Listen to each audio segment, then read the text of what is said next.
श्री गणेशाय नमः। श्री आंजनेय मंगलाष्टकम्। कपिश्रेष्ठाय सूराय सुग्रीव प्रियमन्त्रिणे जानकी शोकनाशाय आंजनेयाय मंगलम्। मनोवेगाय उग्राय कालनेमि विदारिणे लक्ष्मण प्राणदात्रे च आंजनेयाय मंगलम्। महाबलाय शान्ताय दुर्दण्डे बन्धमोचना रावण विनाशाय आंजनेयाय मंगलम्। पर्वतायुधहस्ताय राक्षः कुलविनाशिने श्रीरामपादभक्ताय आंजनेयाय मंगलम्। विरक्ताय सुशीलाय रुद्रमूर्ते स्वरूपिणे ऋषिभिः सेवितायास्तु आंजनेयाय मंगलम्। दीर्घबालाय कालाय लङ्कापुरविदारिणे लङ्किणी दर्पनाशाय आंजनेयाय मंगलम्। नमस्तेस्तु ब्रह्मचारिन् नमस्तेस्तु वायुनन्दन नमस्तेस्तु ब्रह्मचार्याय नमस्ते गानलोलाय आंजनेयाय मंगलम्। प्रभवाय सुरेशाय सुभदाय शुभात्मने वायुपुत्राय धीराय आंजनेयाय मंगलम्। आंजनेयाष्टकमिदं यः पठेत् सततं नरः सिद्ध्यन्ते सर्वकार्याणि सर्वशत्रुविनाशनम्। श्री गणेशाय नमः। श्री पंचमुख हनुमत हृदयम् श्री सीतारामचन्द्राभ्यां नमः। ॐ अस्य श्री पंच वक्त्र हनुमत हृदय स्तोत्र मंत्रस्य भगवान् श्रीरामचन्द्र ऋषिः अनुष्टुप् छन्दः श्री पंचवक्त्र हनुमान् देवता।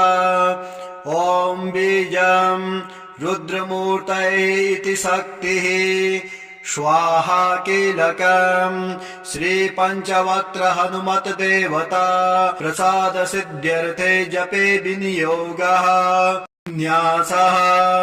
ॐ हां अंजनासुताय अंगुष्ठाभ्यां नमः। ॐ ह्रीं रुद्रमूर्तये तर्जनीभ्यां नमः।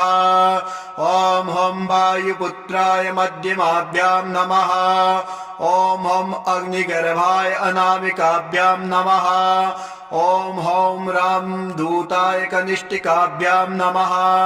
ॐ हः पंचवक्त्र हनुमते करतलकरपिष्टाभ्यां नमः। हृदयादिन्यासः। ॐ हां आंजनेयसुताय हृदयाय नमः।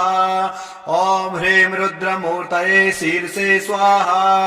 ॐ हं वायुपुत्राय शिखायै वषट्। ॐ हं अग्निगर्भाय कवचाय हुम्। ॐ हं रामदूताय नेत्राय वषट्। ॐ हः पंचवक्त्र हनुमते अस्त्राय फट्।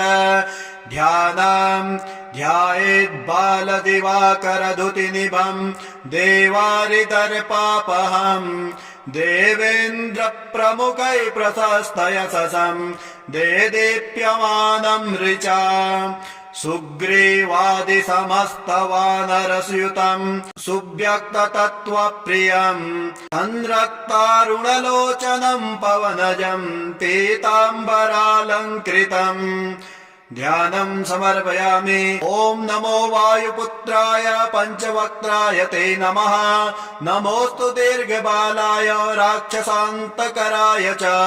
वज्रदेह नमस्तुभ्यं शताननमदापहम्। सीतासन्तोषकरणं नमो राघव किङ्करः। सृष्टिप्रवर्तक नमो महास्ते नमो नमः। कलाकाष्ठस्वरूपाय मास संवत्सरात्मका नमस्ते ब्रह्मरूपाय शिवरूपाय ते नमः। नमो विष्णुस्वरूपाय सूर्यरूपाय ते नमः। नमो बह्नेश्वरूपाय नमो गगनचारिणे। सर्वारम्भवनचरः अशोकवननाशक नमो कैलासनिलय मलयाचलसंश्रया। नमो रावणनाशाय इन्द्रजिद्वधकारिणे महादेवात्मक नमो नमो वायुतनुद्भव। नमः सुग्रीव सचिव सीता सन्तोषकारण समुद्रोल्लङ्घन नमो सौमित्रे प्राणदायक। महावीर नमस्तुभ्यं दीर्घबाहु नमो नमः। दीर्घबाल नमस्तुभ्यं वज्रदेह नमो नमः। छायाग्रहर नमो वरसौम्य मुखे क्षणम् सर्वदेव सुसंसेव्य मुनिसंघ नमस्कृतम्। अर्जुन ध्वज संवासं कृष्णार्जुन सुपूजिता। धर्मार्थ काम मोक्षाख्या पुरुषार्थ प्रवर्तका। ब्रह्मास्त्र बंध भगवन् आहातासुरनायक। भक्त कल्प महाभुज भूत बेताल नाशका। दुष्टग्रह हरानन्ता वासुदेव नमोस्तुते। श्रीराम कार्ये चतुरा पार्वते गर्भ संभवा। नमः पंपावनचरः जिषयमूक कृतालया।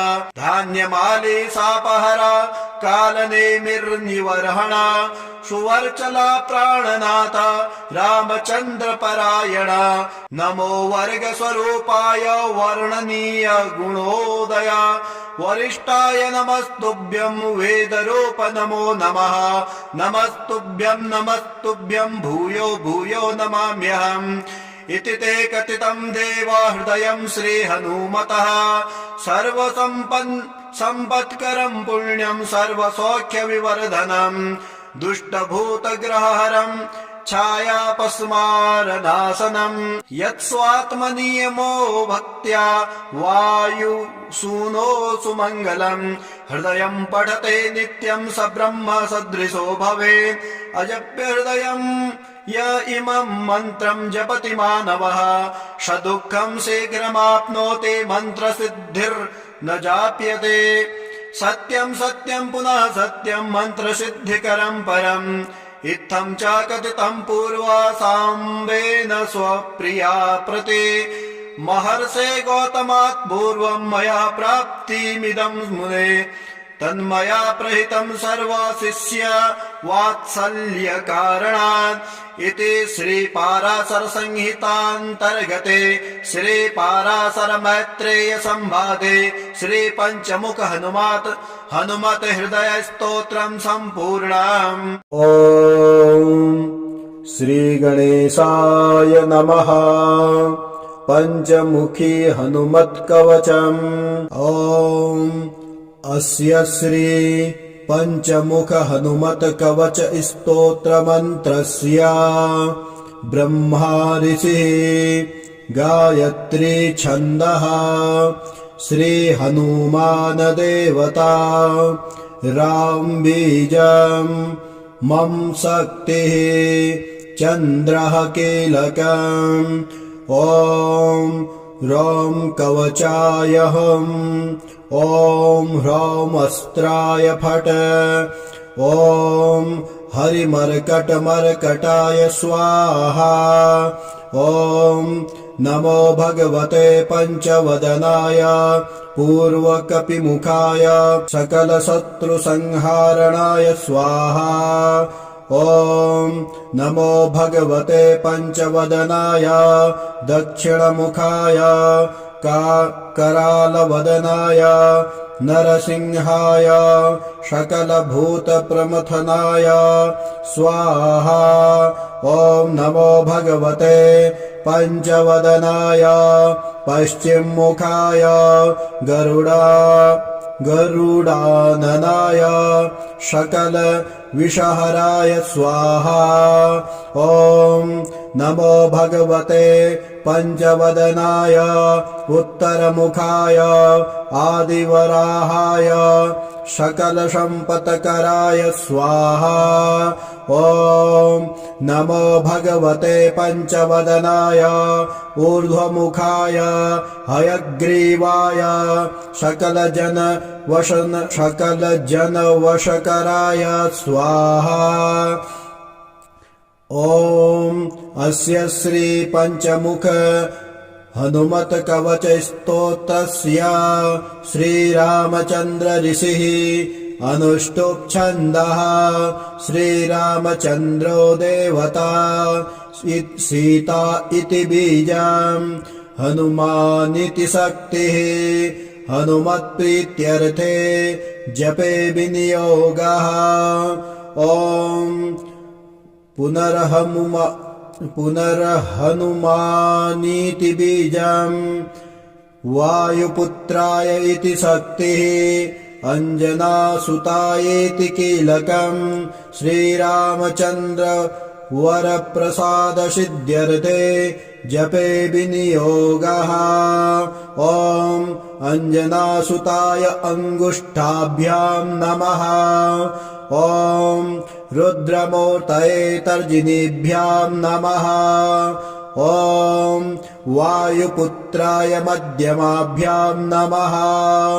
ॐ अग्निगर्भाय अनामिकाभ्याम् नमः। ॐ रामदूताय कनिष्ठिकाभ्याम् नमः। ॐ शीताशोकनिवारणाय करतलकरपिष्टाभ्याम् नमः। ॐ आञ्जनासुताय हृदयाय नमः। ॐ रुद्रमूर्तये शीर्षे स्वाहा। ॐ वायुपुत्राय शिखायै वषड। ॐ अग्निगर्भाय कवचाय हम्। ॐ रामदूताय नेत्रत्राय वषड। ॐ पञ्चमुखी हनुमते अस्त्राय फट। ॐ पञ्चमुखी हनुमते स्वाहा इति दिग्बन्धः ध्यानम् वन्दे वानर नारसिंह खड्गरा क्रोडास्ववक्त्राम्बितम् दिव्यालङ्करणम् त्रिपञ्चनयनम् देदीप्यमानम् रुचा हस्ताब्जैरशिखेटपुस्तकसुधा कुम्भाङ्कुशाद्रिम् हलम् खड्वाङ्गम् फणिभूरुहम् दशभुजम् सर्वारिवीरापहम् श्रीरामदूताय आञ्जनेयाय वायुपुत्राय महाबलाय शीताशोकनिवारणाय महाबलप्रचण्डाय लङ्कापुरीदहनाय फाल्गुनसखाय कोलाहल ब्रह्माण्ड विश्वरूपाय सप्तसमुद्रान्तरालङ्घिताय पिङ्गलनयनाय मितिविक्रमाय सूर्यबिम्बफलसेवाधिष्ठापराक्रमाय सञ्जीवनाय अङ्गदललक्षण महाकपिसैन्यप्राणदात्रे दशग्रीव विध्वंसनाय रामेष्ठाय सीतासहित रामचन्द्रवरप्रसादाय षड्प्रयोग गमन पञ्चमुख हनुमत मन्त्र जपे विनियोगः। ॐ हरिमर्कटाय स्वाहा। ॐ हरिमर्कटमर्कटाय वं वं वं वं वं वसट स्वाहा ॐ हरिमर्कटमर्कटाय फं फं फं फं फं फट् स्वाहा ॐ हरिमर्कटमर्कटाय खं खं खं खं खं मारणाय स्वाहा ॐ हरिमर्कटमर्कटाय ठं ठं ठं ठं ठं स्तम्भाय स्वाहा ॐ हरिमर्कटमर्कटाय डम डम डम डम डम आकर्षणाय सकलसम्पत्कराय पञ्चमुखी वीर हनुमते स्वाहा ॐ ढम ढम ढम ढम ढम कूर्ममूर्तये पञ्चमुखी हनुमते परयन्त्र परतन्त्रोच्चाटनाय स्वाहा ॐ कं खं गं घं ङं चं छं जं झं यं टं ठं डं ढं णं तं थं धं धं नं पं फं भं भं मं यं रं लं वं शं शं शं हं छ स्वाहा इति बीजम् ॐ पूर्वकपिमुखाय पञ्चमुखी हनुमते ठं ठं ठं ठं ठं सकलशत्रुसंहारणाय स्वाहा ॐ दक्षिणमुखाय पञ्चमुखी हनुमते करालवदनाय नरसिंहाय राम राम राम राम राम सकलभूतप्रेतदमनाय स्वाहा ॐ पञ्चमुखाय गरुडासनाय पञ्चमुखी वीर हनुमते मं मं मं मं मं सकल विषहराय स्वाहा ॐ उत्तरमुखे आदिवराहाय लं लं लं लं लं नृसिंहाय नीलकण्ठाय पञ्चमुखी हनुमते स्वाहा ॐ अञ्जनासुताय वायुपुत्राय महाबलाय रामेष्ठफाल्गुन सखाय सीताशोकनिवारणाय लक्ष्मणप्राणरक्षकाय कपिसैन्यप्रकाशाय दशग्रीव भीमानन्दः नाय श्रीरामचन्द्र वरप्रसादकाय महावीर्याय प्रथम ब्रह्माण्डनायकाय पञ्चमुखी हनुमते भूत प्रेत पिशाच ब्रह्मराक्षस डाकिनी साकिनी अंतरिक्षग्रह परयंत्र परतंत्र सर्वग्रहोच्चाटनाय सकलशत्रुसंहारणाय पञ्चमुख हनुमद्वर प्रसादाय सर्वरक्षकाय जं जं जं जं स्वाहा पठित्वेदं तु कवचं माहान्तं कवचं पठेत् एकवारं पठे नित्यं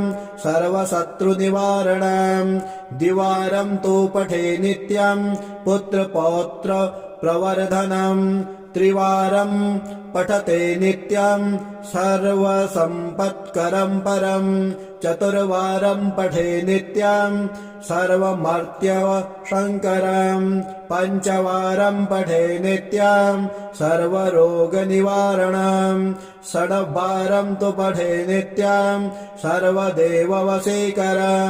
सप्तवारं पठे नित्यं सर्वकामार्थसिद्धिदम् अष्टवारं पठे नित्यं सर्वसौभाग्यदायकम् नववारं पठे नित्यं सर्वैश्वर्यप्रसादकम् दशवारं पठे नित्यं त्रैलोक्यज्ञानदर्शनम् एकादशं पठे नित्यं सर्वसिद्धि लभेन्नरः कवचं स्मृतिमात्रेण महालक्ष्मी फलप्रदम् तस्मात् च प्रयता भाव्यं कार्यं हनुमतः प्रियम्।